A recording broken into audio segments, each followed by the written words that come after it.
पिता सदा ही हम भूल ही जाते हैं। कौन से प्रश्न? प्रथम प्रश्न, क्या समय के साथ प्रत्येक मार्ग बदल नहीं जाते? क्या समय सदा ही नई चुनौतियों को लेकर नहीं आता? तो फिर बीते हुए समय के अनुभव नई पीढ़ी को किस प्रकार लाभ दे सकते हैं? दूसरा प्रश्न, क्या प्रत्येक संतान अपने माता पिता की छवि होता है? हाँ, संतानों को संस्कार तो अवश्य माता पिता देते हैं, किंतु भीतर की क्षमता तो ईश्वर देते हैं। तो जिस मार्ग पर पिता को सफलता मिली है, विश्वास है कि उसी मार्ग पर उसकी संतानों को भी सफलता और सुख प्राप्त होगा। तीसरा प्रश्न, क्या जीवन के संघर्ष और चुनौतियां लाभकारी नहीं होती? क्या प्रत्येक नया प्रश्न एक नए उत्तर का द्वार नहीं खोलता? तो फिर संतानों को नए नए प्रश्नों, संघर्षों और चुनौतियों से दूर रखना, ये उनके लिए लाभ करना कहलाएगा या हानि पहुंचाना?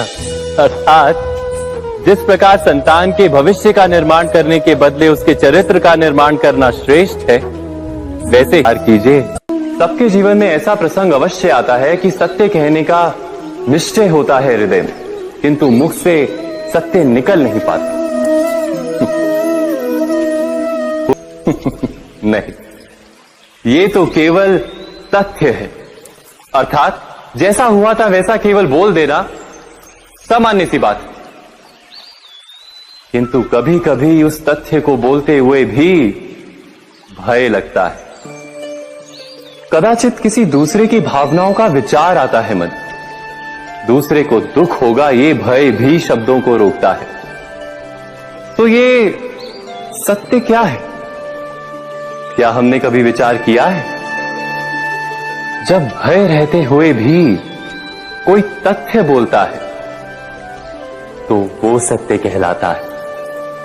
वास्तव में सत्य कुछ और नहीं, केवल निर्भयता का दूसरा नाम है। और निर्भय होने का कोई समय नहीं होता, क्योंकि निर्भयता आत्मा का स्वभाव है। अर्थात क्या प्रत्येक क्षण सत्य बोलने का क्षण नहीं होता?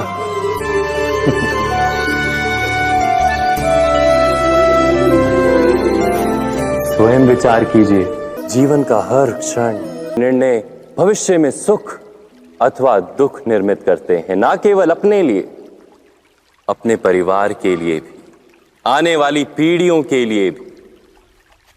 जब कोई दुविधा सामने आती है तो मन नहीं, तो क्या युद्ध से जूझता हुआ मन कोई योग्य निर्णय ले पाएगा? वास्तव में शांत मन से जब कोई निर्णय करता है तो अपने लिए सुखद भविष्य बनाता है, किंतु अपने मन को शांत करने के लिए जब कोई निर्णय करता है तो वो व्यक्ति भविष्य में अपने लिए कांटों भरा वृक्ष लगाता है। स्वयं विचार कीजिएगा।